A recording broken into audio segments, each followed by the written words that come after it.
a bit of a background.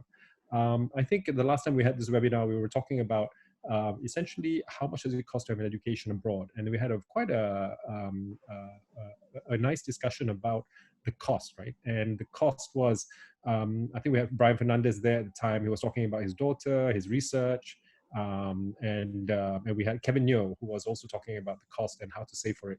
So this is these are the numbers that we showed at the last presentation. Basically, once you include living costs as well as tuition fees, the US really is very, very expensive.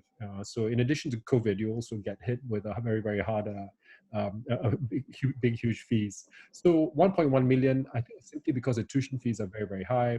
And then the ranking is as follows. You go down to Australia. A lot of people were surprised that Australia was higher than UK. I think it's fair to say if you go to a London-based university, Australia will be somewhere, UK will be the same as Australia. But if you go to a non-London-based university, I think you're talking about that kind of differential between 600 and between 400 to 150,000 between Australia and UK. Then you have places like Japan, Singapore. Germany is all about living expenses. I think tuition is free. Even in Japan, it's the same thing. It's just about living expenses. But in those countries, you really have to be able to learn the language, which actually is not a bad thing. I think we talked about it last time that is a good thing. To learn a language, you get something in addition. Of course, the Nordic countries, the Denmarks, the Swedens, and the Norways of the world, again, very reasonable tuition fees, as well as higher living expenses. Obviously, Malaysia, if it's a private university, is very competitive in pricing, but only beaten by Taiwan, I guess, in terms of cost, because I think in Taiwan tuition is free, and you're just talking about living expenses. Whereas Malaysia, we do have private universities that do charge tuition fees.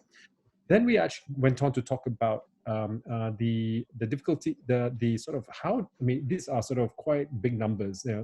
US is 7 figures. Not all of us have a pot that has 7 figures just to spend.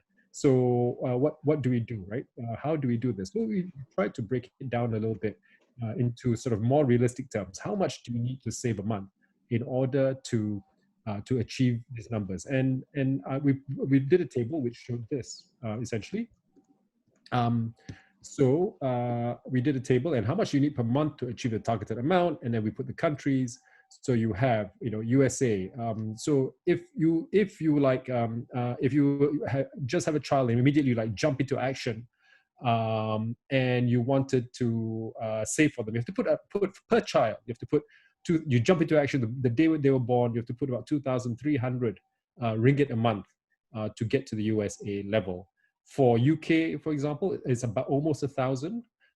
If you don't jump into action immediately and you do it when they enter primary school, primary school is when we all kind of suddenly realize, oh my God, there's the clock is ticking. It's 12 years left, right? You suddenly get this jolt. It's like, oh, they're in primary school now. They're just one more, just 12 more years, and they're university. If you leave it till then, the US will come to quite a hefty bill. If you're trying to afford the 1.1 million, you're talking about almost 5,000 ringgit a month per child. And the UK is almost about 2,000 ringgit a month per child. So I think there's something about people. A lot of investors say, time in the market is very, very important rather than timing the market. So time in the market is so important. That means, if you started 6 years earlier, the amount that you have to put away is half. So that generally is the case. And I'll be speaking to, it will be very interesting to talk to our guests about this phenomenon. Obviously, in Malaysia, if you go for either other universities, of course, it gets cheaper. Again, we did not take into account things like sort of scholarship. I think a lot of my US friends always tell me that if you get into Harvard, for example, you can manage to get into Harvard. It is true, you can get a lot of financial aid, so you can bring that number down. But I think even when you bring in living expenses and so on, you're not looking less than $500,000, so $500,000 ringgit. So I think that's kind of like it looks that's kind of like cost and how you break it down into per month. So if we just take when we did a poll, most people like to send their kids to the UK, maybe because of our tradition of sending students there. And I think if we use UK as kind of like the midpoint, we're talking about anywhere between 1,000 to 2,000. And I would suspect, I haven't done the numbers here, if you only had 6 years left, meaning that you only thought about this when they're in secondary one, then I think the numbers would at least double, if not more. So we're talking about, sort of 4,000 and above for UK instead of 1,009. We start thinking about them from primary one. With that, I'd like to introduce our two guests. First, we have MJ Tan. MJ runs a value investor and mom financial, I guess, a site that talks about her experience of being a mom, as well as learning, as well as practicing the ropes as a value investor. And then we also have Ken Wong from StashAway. And Ken actually sort of within StashAway itself, there is the ability to actually have education as university education as a financial goal, being able to afford university education as a financial goal.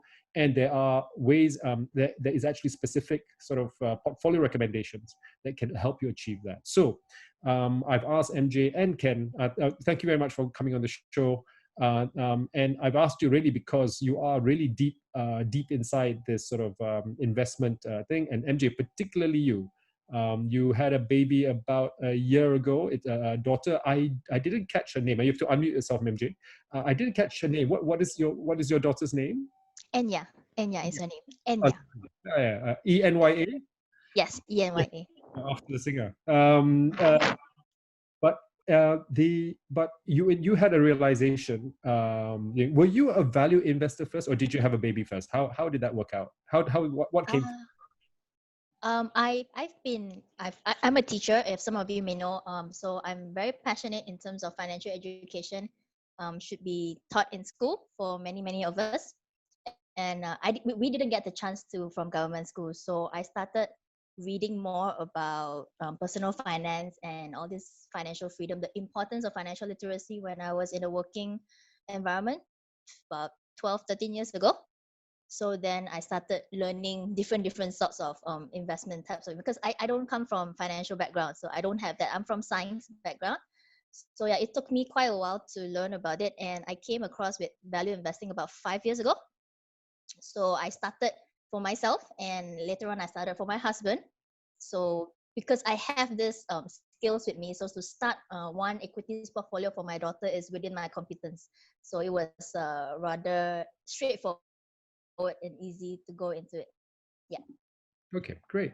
And so you started about 5 years ago because you I guess what you're saying is that when you're teaching in a government school, there was no provisions at all for financial education, and there's no financial education class. So what were the kind of so you got involved yourself? When did you actually start investing yourself? Investing myself in terms of stocks investing or learning about. In terms of actually when you bought an asset of some kind for an investment. My first asset would be a property. I think it was in 2000. Don't remember exactly how many years ago. Quite some time ago. Yeah. So my first investment was a property in Subang. Okay. And because like our eligibility to get a loan with a 90% loan is like 2 units, unless we know how to dig deeper, which I don't. So once I maxed out the 2 units of property, then I was looking for alternative to invest my money, which I would not have that bigger chunk of capital to invest with property with. So then I came across with value investing, stocks investing. Okay, all right. Yeah. So how long did you learn about stocks and value investing before you made your first plunge and made your first stock investment? No, not too long. I think I was a more risk taker, I would say, before I got married and have a child. So I actually started right after one course that I attended to, but I was reading different books along the way. But of course, I started small and then learning my own emotional experience in stocks investing. But I think I get more stable. The last 3 years, it was much better the last 3 years. Okay, Yes. all right.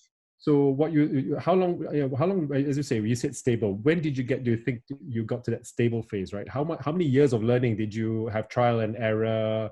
You were emotional about your investments, you were carried away or not carried away.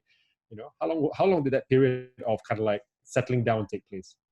I think at least like 2 to 2.5 years before I feel more certain. The certainty is better All in right. terms of really buying and selling. Yeah. Okay.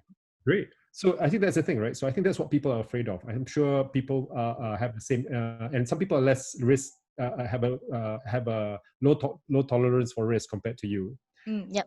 And even you, as you say, someone who has a slightly higher tolerance for risk, you still had those 2-3 years of like trying to figure it out and making some mistakes and along the way Yes. before you felt a little bit more comfortable in in your third or fourth year of doing this, right? And I Yep. think that's the problem. That's the problem, is that people feel that they don't even dare to take that first step to take out the first 1,000 ringgit just to put into one stock.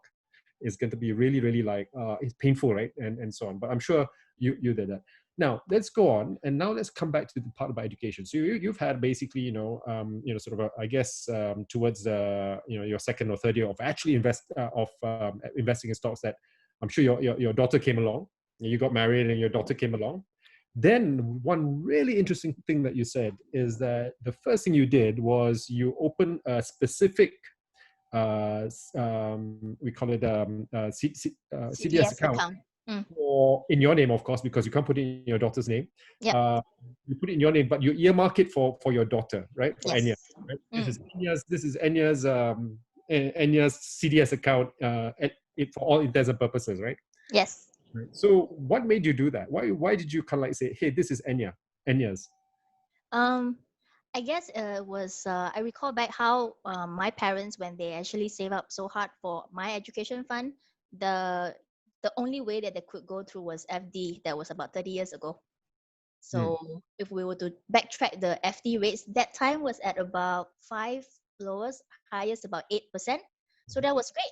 But the FD now no longer give us that rate. So it has been below 4% since 2000, and it Hmm. hovers there. So I was Hmm. thinking, if I were to use back that method, it would not help myself, and it would not help my daughter to be able to pursue whatever that she wants to in the future. Hmm. And babies, when the time is their best friend, time is a luxury that they have the most. Hmm. And instead of a huge chunk that we have to put in for our kids education, why not start small? And what I like about stock investing is I can actually start with really like 500 or 1,000 to begin with. I don't need like a 10,000 like how I did for my properties for that. So I felt that was great. So to start with a small amount, with the kids having like the really 12 years, 18 years ahead of them, and Mhm. allow it to compound every year. And one of the nicest thing is like whatever ang paos that we get from her, newborn blessing, or the last Chinese New Year and this Chinese New Year, we basically park in it, and we know these blessings that we got is actually growing even more, rather than just in a savings account, or could be buying some other things which we try not to do. So that was lovely for us. It's like a family ritual now. Yeah, fantastic. That's a really good thing. Yeah? And just in a way, I guess do you have a target return for thing, or you just kind of say, you know what, this is going to work out anyway. I'm not too worried about target returns. I'm just going to treat it like savings account. Whatever I have, I will put in. Or is it more like, hey, I have to put in certain amount every month to achieve 500,000 ringgit or 600,000 ringgit within 18 years? How, Currently, I didn't set any target amount, but I would love to get an ideal return of 8 to 10% per annum. Because like knowing, I mean, I've learned about value investing, so I sort of have some sort of confidence that I can get definitely more than 4%, Hmm. which 4% I think is the bare minimum that we need to build upon for the tertiary education because of the inflation rate. Because Malek shared just now in the slides is about 3% per annum of inflation rate for education. So I'm looking at least a 4%, which I think with the equities portfolio, I can do about, let's say, 8 to 10%. And that um, over 18 years will be, I believe, definitely enough to cover for Malaysia's private university. Okay. But maybe for, let's say, I look at the top one, the USA, then I have to really relook at the numbers and see if that's feasible. Yeah. Yeah. Yeah. And out of curiosity, what was the first stock you bought on your daughter's behalf? Oh, the first stock. Okay. The first stock, because I was pregnant with her when I actually started the account before even she was born. The first stock I bought was Dutch Lady. Oh, wow. Okay. Excellent. Yes. Yeah. But if you're looking at Dutch Lady's current price compared to how I bought it, Dutch Lady is not doing as well as my other Okay. stocks at Yeah. the moment. Yes. And how many stocks do you have in her portfolio? How many have you bought for her? For Enya, we only have 7 stocks in the company. Mhm. So the current strategy that Mhm. we put in is actually at about 75% dividend play and only about 25% growth play. So that basically mitigates the risk, lowers down my risk. So the intention now is to get the passive income as we Okay. grow. Mhm. Yeah, and then I could tweak along the way. Are they mainly local Malaysian, listed on Malaysian Bursa, or are they also international stocks as well? For Enya, it's fully local Malaysian stocks. Okay. Yeah. Fantastic. So that's I think MJ, that's a really interesting thing. The biggest thing I've learned, and I really wished I had this when I was. Sometimes the beauty about earmarking a fund for your kids, right? So it gives you the sense of this. Whatever happens, I might lose a job. I might do this. I will never touch that one because there's such an emotional. I mean, isn't that the case, right? You're trying to create an emotional barrier, right? That you cannot touch this. You touch this, you are the scoundrel of the earth, right? Because you are eating into your children's education, that kind of thing, right? I think that's a fantastic way of actually doing it. And honestly, I really wish there was a stockbroking company that's able to create trusts for you, just like that, right? Do you know, for example, I was really excited by one of my when I was at BFM. One of the birthday presents from one employee, from a group of employees to another, is shares. Oh, Shares not in, bad. yeah, because BFM is a business radio station, and they gifted her some shares in Padini. But of course, she had to open the CDS account in her own name and this and that, and all that kind. But they gifted her shares. So I think to me that was a fantastic idea. I tried to implement the idea, but it got harder and harder because of they call it AML, anti-money laundering thing, right? Everyone's wondering why is this company paying money for this for this individual's stockbroking account? But there we are. Yeah, great. Thanks, MJ. So, Thank um, you. what if I were to say, okay, what I were to say as follows? What I were to say, MJ, that one area that because you mentioned you had 7 stocks, which is quite a nice, but I think ideally when people talk about stock diversification, they talk about at least about 20 stocks around. Mm. Uh, what do you say about that? Oh, the other one is geographical diversification. You're so vested in Malaysia, right? And if Malaysia as a whole economy doesn't do well, your stocks are Malaysia oriented. Maybe some are export stocks. I don't know, like the rubber gloves. It'd be fantastic if that were the case. What would you say to these two type things where they say your portfolio is not diversified enough geographically as well as in terms of numbers? Let's talk about Enya's 7 stocks in the portfolio because, as I shared earlier, I take care of my portfolio as well as my husband's. Yeah. But in the whole household, like 3 portfolios, it's about 18 to 20 stocks, if I'm not mistaken. Okay. So I'm looking at the 20, so I don't want to overdo it in case I couldn't follow up with all the financial reports and everything. So that was to basically suits my appetite at the moment. Okay. And I used to own some of the foreign stocks, but I just recently, if you guys follow my Instagram, I just recently said I liquidated my foreign stocks due to a high inactivity fees with one of the brokers. So because I have not, because since pregnancy and I took a sabbatical, so I have not been actively increasing my capital. So I was conserving that for my sabbatical. So Ah, those, like I was inactive for a while mm, letting whatever in the vaccine just grow. mm. So that cost me some money. So I decided to liquidate it and maybe readjust. But I'm actually looking for a possible alternative that is easier or maybe lower cost in terms of the transaction fees or inactivity fees to see Yeah. if I can rekindle the owning some of the foreign stocks as well. Okay. Great. Yeah. Fantastic. All right. So you try to be geographically diversified. It's just Yes. temporarily. You're just because of fees and so on. You're just trying to readjust and so on, and find a broker that can. And there are brokers that do not have inactivity fees, right? So Yep. yeah, but you just have to pay a little bit more for trading fees, I guess, right? Yes. Yeah. Okay. All right. So now I'd like to move the conversation to Ken, and please stay with us, MJ, because I think I'm gonna sort of get you in every now and then Sure. on Ken's comments. Ken, so here's MJ, who has taken the leap himself to create a whole earmark a CDS account for Anya, her daughter. What about Ken, what about StashAway?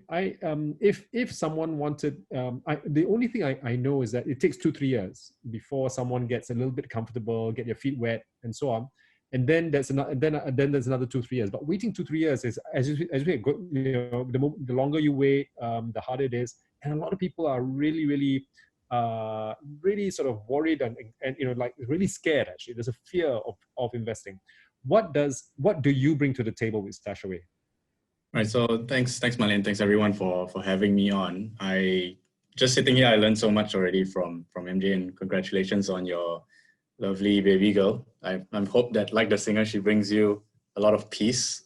I don't have kids yet, but I'm married for 2 years, and me and my wife are trying, because I think we are done with the peace and quiet, right? So we would like more chaos in our lives, and we would like to spend some money on other people's happiness, but I think along the way we have to learn these best practices. So coming back to your question about waiting a few years, getting your feet wet, and what does StashAway bring to the table, I think there's many ways to skin a cat, right? So there's many ways for you to save for your education, and value investing is one of it. Handing your money over to an expert to outsource it, like StashAway, is another way, right? So we are a digital wealth management platform who's regulated by the SC. We've been around for 2.5 years. And a key, I suppose, advantage to using StashAway is that you get to be hands-off, and what you get is a portfolio that is very, very diversified, very globally diverse, and multi-asset as well, right? So with MJ's journey, you already understand a little bit about the pros and cons of trading stocks on your own, right? Self-mastery is one of them, understanding a company intimately, one of them, not stretching yourself too thin. Accessing foreign markets can be difficult. So what StashAway does is we have 12 different portfolios for you to choose from. All these portfolios are built using exchange-traded funds, or ETFs. Each one of these funds holds anywhere between 1,000 to 2,000 securities, which is stocks and or bonds, right? Because let's say you buy one ETF, which represented by the S&P 500, you already have 508 stocks within that ETF. So like Malek talked about in the opening, right? What we are able to do at StashAway is also for you to dedicate many portfolios for a variety of your investment goals. The main goal that we see on our portfolio is saving for your retirement. So that takes up about 33% of our goals that people actually tag is actually for retirement. The second highest one is actually kids education, and that's not surprising, because people want to have the best for their kids, right? They want to send their kids overseas. I myself was sent overseas, and I do not have the brains for a scholarship. So I took the very famous pharma scholarship, and my parents got me that famous Aussie education. And for what it's worth, then here I am, right? I hope my kid has my wife's genes. She went to Imperial on a Mara scholarship, so her parents got to save a whole bunch. She did chemical engineering, and I'm sure that would have, on her own, her family, I don't think would have been able to afford that. So either have money or have brains, right? My parents had some forward planning, right? So what Malek also asked me to do before this talk was a bit of homework to also show how much you should put aside depending on each situation. If you have a newborn, or if you have a 12-year-old, or if you have a 15-year-old, for example, what kind of portfolios you could expect on our platform and what actually goes into it. So Malek, Felicia, if you don't mind, I'll share my screen, yeah? You have to allow him, Felicia. Okay. I think Ken can do that, right? Yeah. So here we are. I presume some of you are that lady over there trying to think about funding that pharma scholarship. Their kids playing in the background, and she's crunching the numbers. That's probably where MJ is now. And what we always say is plan for, over plan, right? Because if your kids have the brains to get that scholarship, of course, you can redeploy the money elsewhere. You can have much more lavish retirement, for example. Sorry, Ken, what's farmer? Or father-mother scholarship. Oh, I see. This is not the agricultural body of Malaysia. No. This is the very famous father and mother scholarship that I enjoyed, that has repayment. And then as long as you visit your parents and have dinner with them, all is square, right? So I was full ride farmer scholarship, father mother scholarship. So on StashAway, you're actually allowed to choose different portfolios to tag to your goals, right? Like I said, retirement is a very high priority, but then after that, child's education is also up there. So what you're able to do is actually put in some inputs, and we will guide you on what portfolio you will have. So presumably, if you have a newborn to let's say a toddler, say 5-6-year-olds, you have 12 to 18 years to go, and if you want to save for 500,000 ringgit in today's money, how much you would need to put aside is this range over here, 1,000 to 2,000 ringgit. And we offer this portfolio to you as a recommendation, which looks like this, right? So you can see straight away that it is very well diversified. It has equities in them, bonds, and as well as gold. And you can see the label here is called StashAway Risk Index 22. So what we market is risk as well as reward. We don't just talk about estimated returns or just returns, right? This means that this could have a potential downside, maximum downside of 22%, right? It's statistical, so it's not like a guaranteed thing, but the worst downside you could imagine in a COVID-like situation or a GFC-like situation is 22%. And this kind of portfolio has done quite well over the past 2 years. It's returned around 20% per annum over the last 2 years. So it's done very well. It's weathered the storm. This is equivalent to a 60-40 equity bond portfolio. If you suddenly realize, oh, I need to save for my kids' education and they're already 12 years old and you only have 6 years to go, naturally what you will think is, oh, I need to save more, so I need to invest more aggressively, but that's actually not the right move, right? Because you have a short period of time to invest, you should actually be taking less risk. If let's say you have 6 years to go and then 2 more years away from this kid's education, suddenly there's a slump like we experienced in March, then your portfolio could go down, 20-30%, and then your expectations of what to do with this money will also have to shrink, right? So your contribution will have to be higher. So if we go back, you see 1,000 to 2,000 a month if you have a lot of time. If you only have 6 years, you have to contribute almost 6,000 ringgit. And actually the portfolio we recommend is slightly more balanced, maybe more conservative compared to the other one.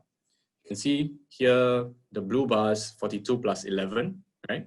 And then here is 41 plus 7. So less equities, a little bit more fixed income, right? Because we don't want you to take as much risk as if you have more time. This portfolio has done also quite well, around 18-19% per annum over the last 2 years. If you're really up against it, you're still saving for that 500K, but you only have 3 years to go. Maybe you had to move some money around, maybe you had some emergencies. But naturally, what you have to put aside is a lot more, say almost 13,000 a month, but you only have 3 more years. So we can't recommend you a super aggressive portfolio because anything could happen in that 3 years. So this 16% portfolio is very balanced. You can see the equity portion is lower. Before it was around 40, now it's around only 31%. And then there's much more bonds here, 40% bonds. And then gold also is protective. So 40 plus 20 is around 60% is protective assets. And then this 16% portfolio also has done quite well, 15% return per annum over the last 2 years. So done quite well as well. So yeah, I think ultimately, just to return back to our conversation here, you have a time period, right? The more time you have, the more risk you can take. And also I want to make a very conscious point about being conscious about how much you really need to put aside. If you start early, you really have to put aside less compared to if you're right up against it. And in this day and age, at least what I'm hearing is that people kind of want to save or invest kind of like passively. They want to be very hands-off, but you really need to put aside money. You cannot avoid saving. You cannot avoid putting real sums of money, 5K, 10K, 20K, towards something meaningful. You're not going to be just like passively, like, okay, like once in a while, I put $10 aside. That's never going to get you anywhere. You need to be very, very conscientious about this and a whole bunch of strategies to do this. But yeah, I think overall, to summarize, diversification is key. There's many ways you can skin a cat. You can DIY, you can outsource entirely, you can do both, right? So we have high net worth individuals who are very property rich in Malaysia, right? And then they have no stock investments and then they use StashAway. You have stock pickers who, I'm very happy with my Malaysian stock picks, but I have no international diversification and I want that base covered.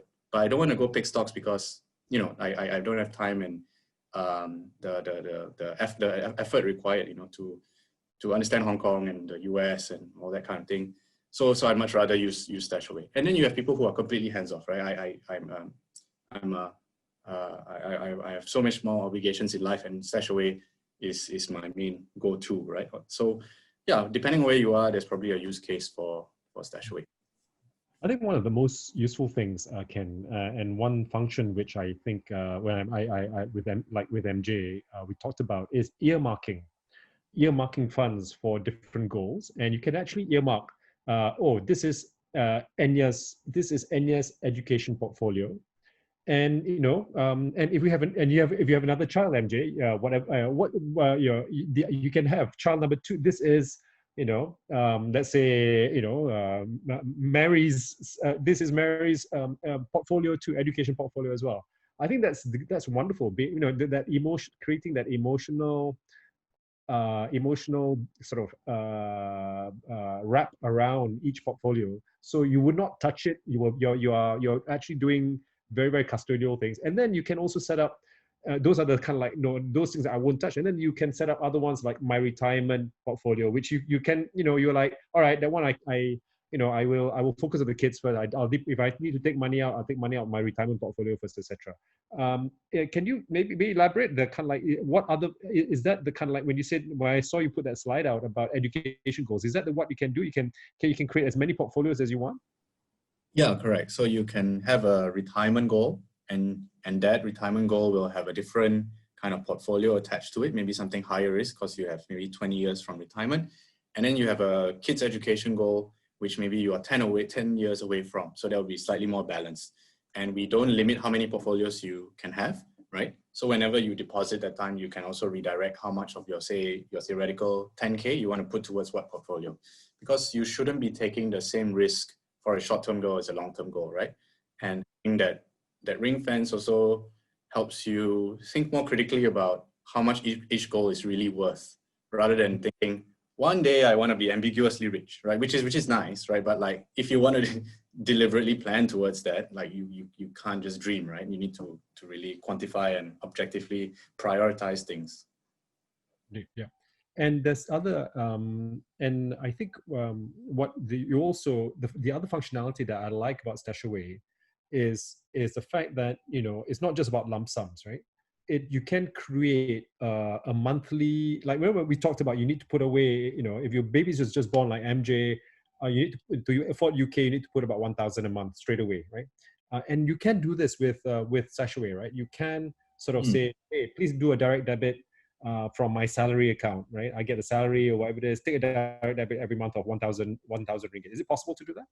Yeah, absolutely. So that is good for personal finance planning, because you want to automate as much as possible, right? If you have a emergency fund or a safety net, you don't always want to have to manually move things across. If you want to pay off your mortgage, you don't always want to manually do things like that. So we also help you do things on autopilot by setting up a direct debit every month, presumably. So you put 2,000 to 5,000 aside for a particular goal, and that direct debit function doesn't cost you anything. We don't charge any kind of transaction fees, and you can alter it, cancel it, change it anytime you want, right? If I had 3 kids and I want 3 different direct debits to the different portfolios, is that possible? There's no limit on how many direct debits you can set as well. Okay. And then another thing you can also do is, coming back to MJ's situation, your portfolio, when you set it up for someone who is 18 years away, should also look different to someone 5 years away, right? So you can also tweak your risk as you go along. And when baby boy, baby girl is not baby anymore, if 5 years away, 3 years away from it, then you can adjust the goals at the risk actually every so often, anytime you want, and I think that's more prudent. Actually, MJ, bringing you back in here, it's quite interesting. Actually, you took quite a, I guess, equities is a higher risk category as a whole, but amongst the equities, you took the more, slightly more conservative part of equities, right? Which is the one which is dividend paying, and instead of the growth stocks, you went for dividend paying. If I were to listen out to Ken's approach, given the fact you have about 17 years for Anya, he would the algorithms would probably, the some kind of portfolios that StashAway would probably recommend is a little bit more aggressive than dividend paying portfolio, right? Maybe it's a 22% portfolio, it looks like. Yeah, do you agree with that kind of portfolio allocation towards more sort of growth type equity versus dividend type equity? Such because you have that 17-18 years still for Anya. And you're on mute, MJ.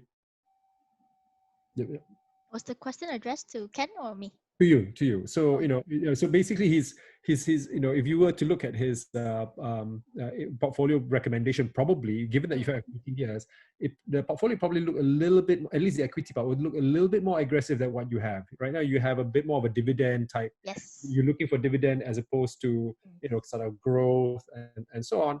I think his portfolio will kind of like probably spew out a little bit more sort of equities that's not necessarily dividend, but something that will have either growth in by 18 years time. You have quite a long time frame. Yep. What do you say to them? Do you feel that you are a bit too conservative in that aspect? Yes, actually, it's in my pipeline, my plan, because of this whole year suddenly with the whole COVID situation. So I didn't wanted to put my risk higher, so I just keep it that way. But as I because all the companies are releasing their annual report, then when I review every year, I will actually adjust because I don't trade often. Maybe just every quarter once or twice. Yeah, so I will readjust along the way, which with stocks investing, we can actually adjust pretty flexible. Yeah. So I could tweak pretty easily. Yeah. That actually shows that I think what MJ, what you're doing is you're not just leaving it and just forgetting about it. It's not buy and just hold forever. You're actually adjusting as you go along. Let me ask you another thing. What about, have you considered bonds, for example, as part of your portfolio? Right? Have you ever considered that as part of your portfolio, or you're more like I got my property already and I'll do my equities, and that's pretty much I'm okay with that.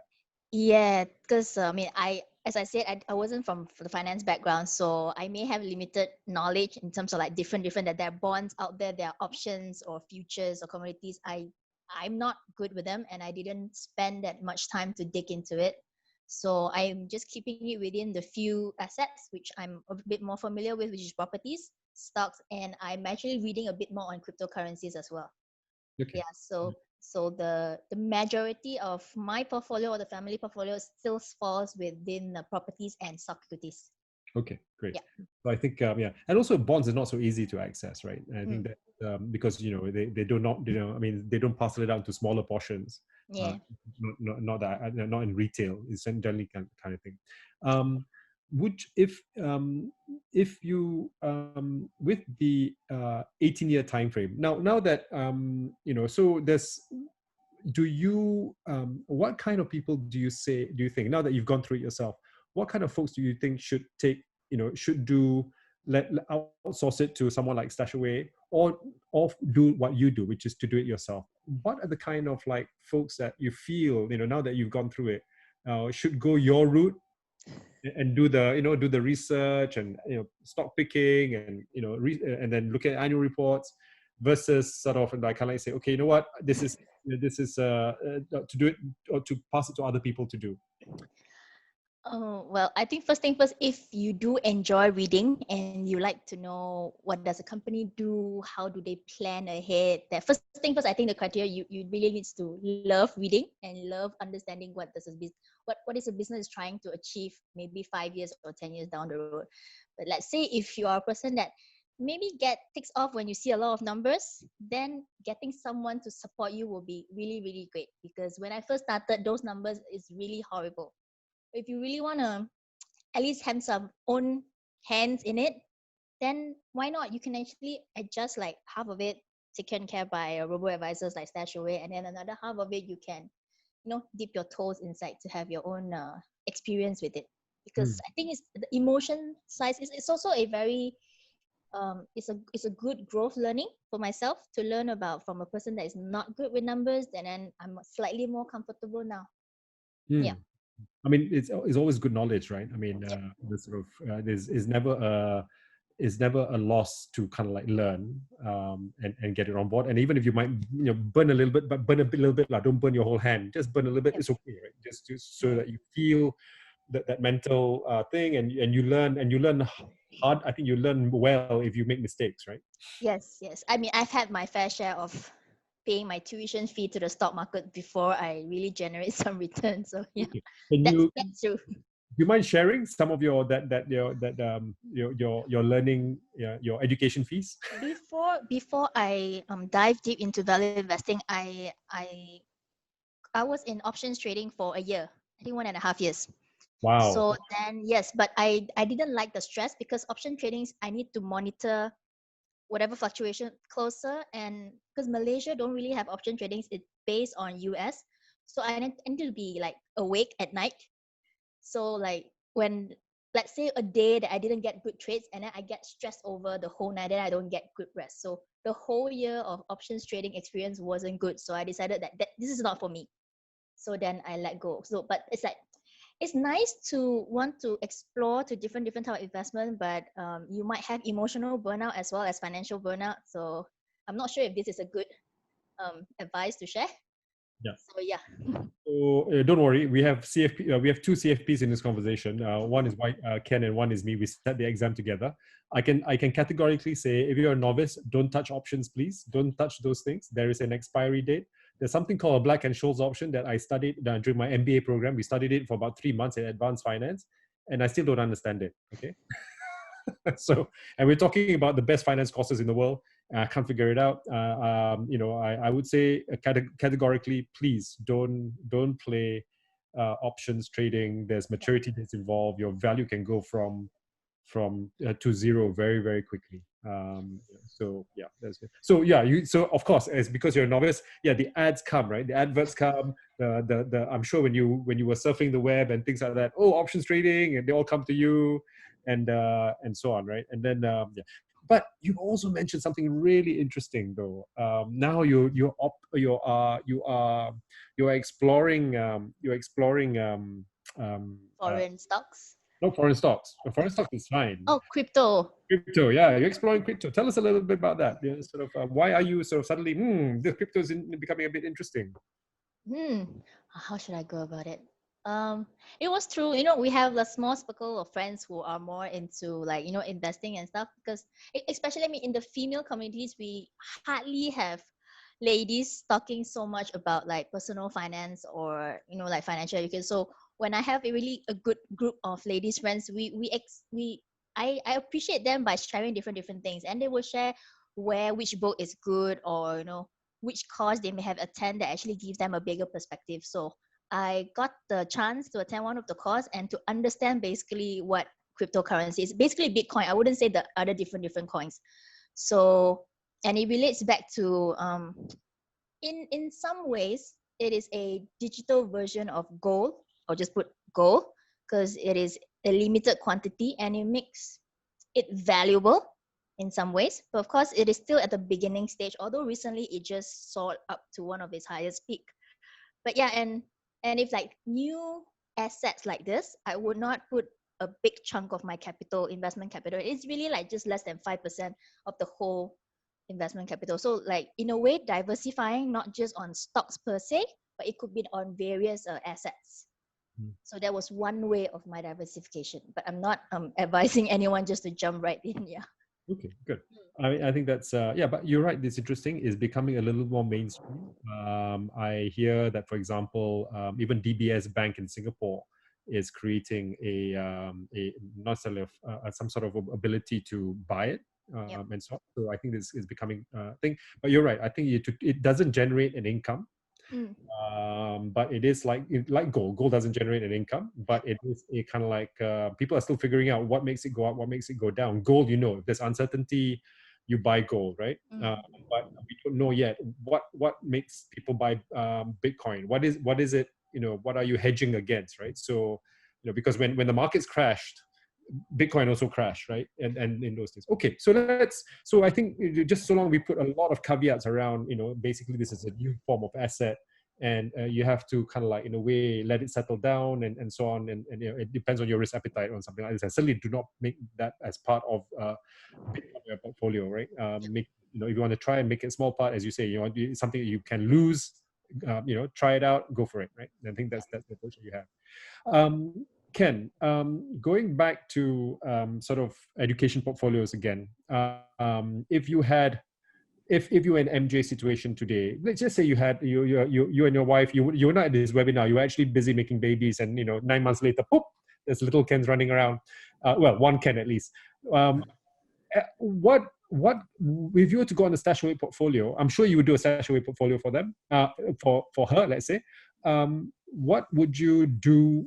What kind, if you were to do your risk profile and so on, where do you think you'll end up in terms of the portfolio for your future baby girl? Right. So first, I would hope that they look more like my wife and less like me. Like my wife is very, very pretty and more clever and all the rest, better heart and all that. So take all that genes, right? Just take my sense of humor is enough, right? So other than that, I think I already started one. I just haven't named it. It's a separate portfolio to my own. And what I did choose was a 22% portfolio, which is the StashAway label, but actually it's the risk is equivalent to a 60-40 equity bond split. So it's the one I showed just now. So I think what people are used to in Malaysia when it comes to unit trusts and on all this is kind of flavors, right? So every year there'll be a big splash and it'll be like, oh, China fund, and now it's a tech fund, and now it's a cybersecurity and thematic and water security fund. So fads come and go, and I think ultimately we are still chasing risk and return, right? So when you look at this 22% portfolio, you will see the asset allocation is already there. It is made out of gold, stocks, bonds, and in certain portfolios some REITs as well. But it's not like our portfolio will forever be static, right? The ETFs do change from time to time. So we actually have an investment framework, and it's all on our website. It's called ERA, ERAA, where we try and give you the optimal portfolio given where we are in the economic cycle. The portfolio in a recession like we are in now would look quite different to one where we are in good times, and different asset classes perform better in good times.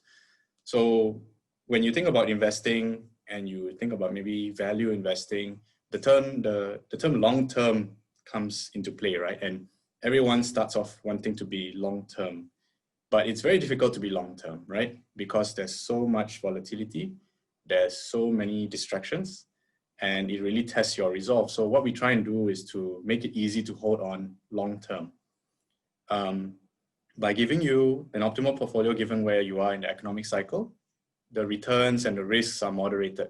So you're not just plugging into the S&P like a pure index fund and going up and down in the long term.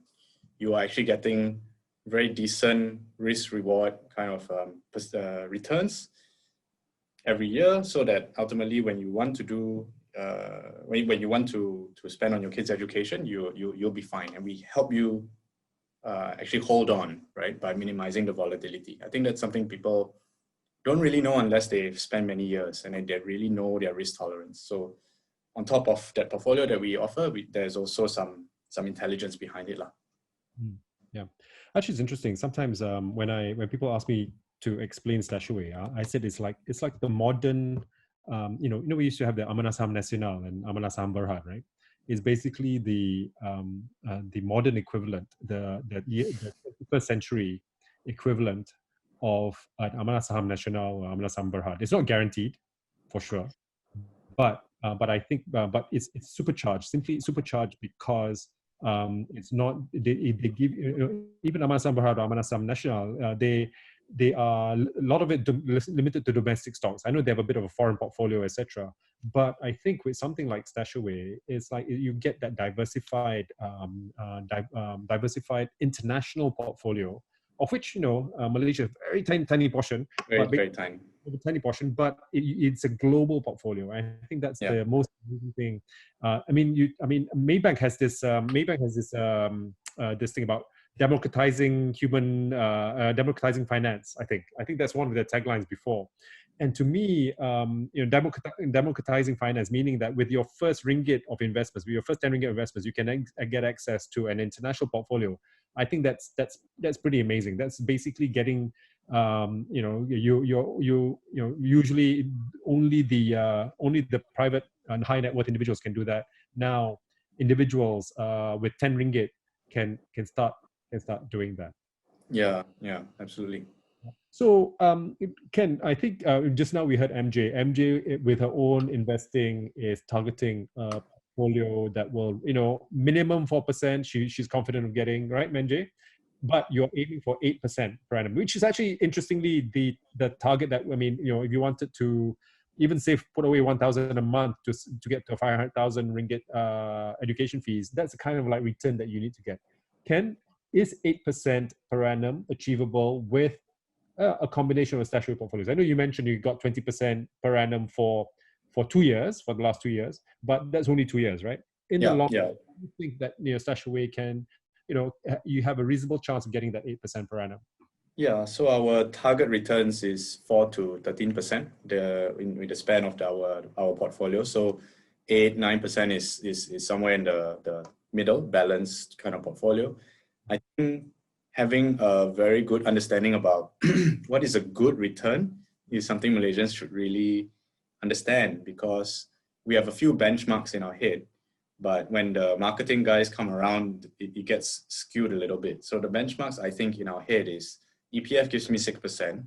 Last time FDs give me 5%. Now not anymore. Now it's around 1.8%. And then ASB used to give me 8, and now it gives me around 5.5. Right. So those are the kind of benchmarks. I think what you want to do is understand that we're talking about things in per annum and not since inception or before fees, things like that. You should always look at returns after fees and annualized, right? So we target annual returns of 4 to 13%. And we came at that number because when we, before we launched, before we had actual performance, because we use ETFs to build our portfolios, we simulated what if we had these ETFs, during the financial crisis in 2008, 2007, and cycled through to 2019, what results would we get given the investment framework I talked about, given the asset allocation I talked about. And that's how we got to 4 to 13%.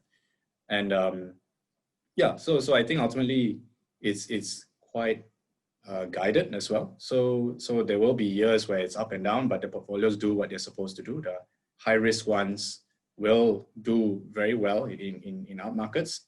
In down markets, they will kind of decrease the fastest as well, but it comes with the territory, right? Higher risk, higher returns. Okay. Someone just quickly asked, what is an ETF? And I think just because we're a fintech player, we're a new platform, we don't really use kind of new technology to kind of like manage people's money. We're just putting together many innovations that have come into the market. ETFs are really, really big in the US. They stand for exchange traded funds. They have started making an appearance here as well. Basically, it's like buying a fund which is listed on the stock exchange instead of buying 1,000 stocks or 500 stocks at once. You buy one ETF, you get exposure to the whole index or the asset class. So there's many kinds of ETFs, but the ETFs that we choose are predominantly passive, meaning we don't go for smart beta ETFs or leveraged ETFs. We go for plain vanilla ETFs that replicate or follow or mirror an index or a commodity or a different kind of asset class like bonds. So yeah, it's something that's very mainstream. It's not a new kind of technology, and we're not using any derivatives to get any kind of exposure. So, and the ETFs that we choose come from the big boys like BlackRock and State Street and Vanguard. So you rest assured that we're using kind of best ingredients to build these portfolios. So basically, it's just it's essentially funds that actually have a little slice of whatever that they are focused on, right? So what we call the SPY ETF, we call it Standard & Poor's ETF, takes the 508 companies of the Standard & Poor's, in the US stock market, and then just takes a slice of each, right? That means like, you put $1,000, they put roughly $2 each. So, and then basically you buy the whole S&P for the thing. That's what ETFs are. There's some questions here. I will try and MJ. I'm too lazy to read financials. Shall I just buy and invest in stocks of common household items, e.g. global FMCG? I think, can I just step in there, MJ? I just say, like, you need to do more research and just go for common household items, right? Uber is a common household name. Would you buy Uber on the stock market? I'm not so sure, right? So you have to really look beyond the common household items. Even if, as you say, you want the FMCG, Unilever, or Unilever as a common household items, not necessarily, right? Because you are still buying just one stock. If you just buy one common household, it's better to buy a conglomeration of that. Thank you, MJ, for your response. You said you wish you had a crystal ball. Always wish you had a crystal ball. And there's one question: the one question is by M saying, how do you know that it's not overvalued? And the answer is, we don't know. We don't know whether something's overvalued or not. Is Top Glove overvalued or undervalued? Right. So Top Glove is buying its own shares at $6 something. Do you think that it's overvalued or undervalued, right? So, but it used to be $2 before, now it's $6 something. Is it overvalued or undervalued? Very hard to answer. We don't have a crystal ball. If MJ knew that, she would be a millionaire already by now. No need to have this special fund for Enya. She already has cash for that in the thing. The other thing actually you mentioned that I like is that, Ken, and I think you're putting it on the chat group, is basically about fees. You charge roughly about 0.8%. Your basically 0.8% for managing the fees every year. And, so is that the only fees you charge? Nothing else? There are other transaction charges, but it's actually not a lot. So the other charges is a transaction fee for translating your ringgit into US dollars, and that's 0.1%. Going out, and when you redeem, it's 0.1% as well. So you round it up, it says around 1%. And this 0.1% is very slim if you compare to how much you would have to convert your ringgit to dollars if you use a local broker. If you just go to the Pengurus Wang, Belesen, you'll see the spread already there. But as an institutional player, we've gotten a good rate of 0.1% from the bank, and that's what we're just passing on. We're not layering the fees. So it's 0.8% to use the service. That's the fee for managing it, and then there's a transaction fee of 0.1% either way for FX. And compare this to basically in this day and age, you shouldn't be, if you buy unit trusts that are put out by any public bank, Maybank, all these guys, right? I think there is an annual fee there, and the annual fee usually is higher than 0.8%. Usually is in excess of 1-point-something%, right? Management fee. But I think the biggest thing that everyone should watch out for is a sales charge. Sometimes that unit trust agent opposite you, I know they're all trying to earn a living, and they have to earn a living. So what happens is that they do take a certain percentage of your original investment. So we're talking about, it used to be 4%, 5%, now it's down to sub 3%. But yes, if you believe that agent is actually sort of giving a lot of value and not just selling product and giving you value and so on, that's fine. I think that's the thing. But actually these days, most people are marketing it at 0%. So basically the agent has to really provide value to you to be able to earn your 2 or 3% and so on. So these days sales charge is down to 0%. There are other charges. MJ, for you also have charges when you, as you say, when you trade. How per trade, how much does it cost you? I think a minimum of 8 ringgit or a 0.14%. Very low. Yeah. So, so I think with MJ, so there are some transaction costs, but they're not in that sort of 2-3% range, right? They're all in the sort of sub 1%. So that's the main thing. Yeah. And that's the one and coming from FI, there's actually one particular thing which I think is actually quite really, when we talk about education plans, it's interesting. When we talk about education plans, a lot of insurance companies do offer what we call investment-linked products that combines life insurance with investment together, and on a monthly basis. You really have to look out for this, because what happens is that you should only be, you should really that money that you should put, that 1,000 a month, I would say that 1,000 a month, most of it should go, when you buy an education plan, should not go towards commissions or fees. It should go towards your investment, your savings, which is what happens when you go to Ken and say 1,000 a month, Ken, or if you go to MJ, say you buy shares. What it shouldn't go, 40% of that money in your first year or your second year should not go into fees, into things, because that's your money. Your money should go into your investment. I think this is where you got to be really careful, read the fine print on all the education plans, so-called education plans out there, and make sure that there's no fees attached, right? And we talk, and that's why I've started at Fire Life. I started just pure term life insurance, because you can do this, and because essentially you buy the insurance for a 32-year-old woman. I'm not sure how old you are, MJ. If you want ringgit 1 million policy to cover for your, say something happens to you, someone has to pay for your children's education. To buy a 1 million ringgit policy for a 32-year-old woman, non-smoker, it costs only about 100 ringgit a month, right? To make sure that if anything happens to you, your kids, your family gets 1 million ringgit, to pay for their education. You can just go to the US straight away, right? If that's the case. But the most important thing is, after you pay that 100, the other 900 that you would normally pay during an education plan, all that 900 without fees, or just at 0.6% per annum, all that 900 will go towards your education fund.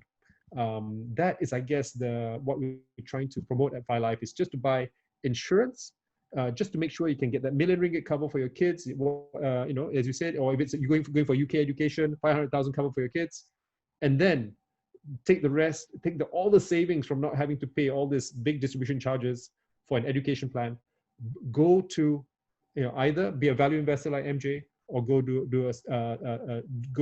StashAway or Robo-Advisors like StashAway, and invest that whole amount pretty much into your investments. So that's our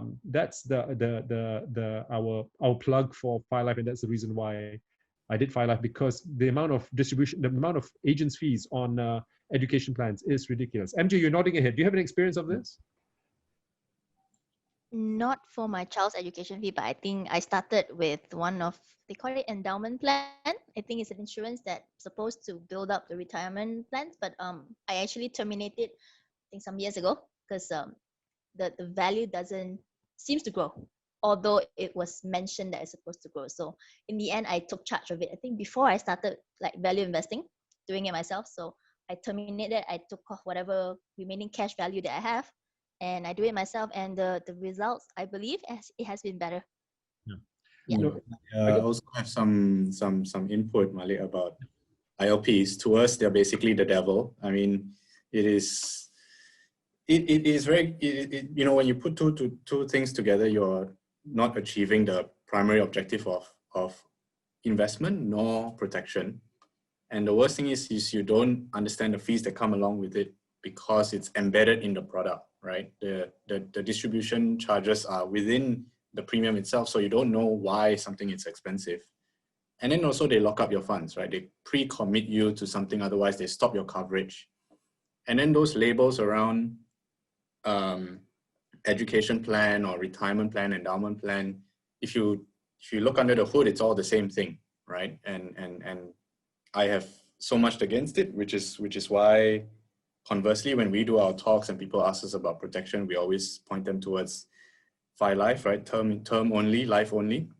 And I think that's something that the listeners should really take heed, right? Because ultimately taking charge of where you put your money, knowing where it's going is super important. Great. Thanks, Ken. Appreciate that. So I just want to say when this, we want to appreciate, thank you for your time for all this. Again, as we say, if I were to, let me flesh up basically the kind of numbers we're talking about, just to remind people who came a bit later about the kind of savings that you need. We're talking about, here, this is the sort of figures that you want for your children. If you are going to Australia, about 2005, if you're starting when they're 6 years old, 2005. If you're going to UK, talking about 2,000 ringgit a month. And, and here, and as Ken said, and as MJ also, their target rate of return, is you can get the amount that we presume here is about 8% per annum. You can only do this at this amount at 8% per annum. If your funds grow at that, if your savings grow at that amount.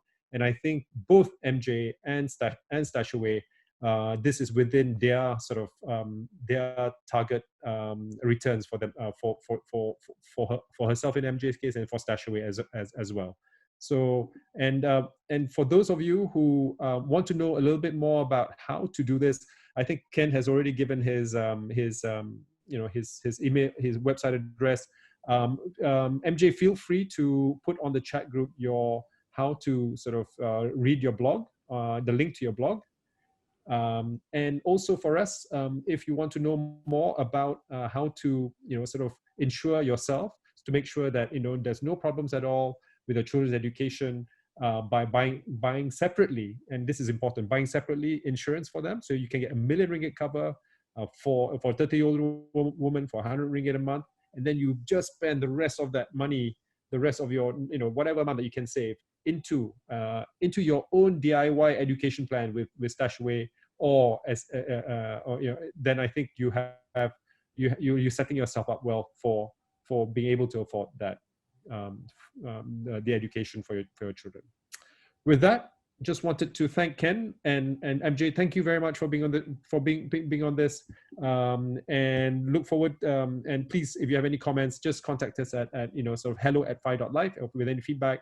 Happy to do that. Remember your tax. We use the Parents 20 code on our site to get 20% off first year premiums. And the other thing is that you also get a 3,000 ringgit tax relief if you were to do that before 31st December. So, buy your insurance before 31st December. That tax relief, depending on your income tax bracket, can save you about 900 ringgit in pure cash when you pay back your taxes. So with that, thank you very much. Appreciate your time this evening. Good night, everyone. Thank you, everyone. Thank you, MJ. Thank you, Ken. Thank Bye, you. MJ. Have a good night, everyone. Good Thank you night. so much. Good night.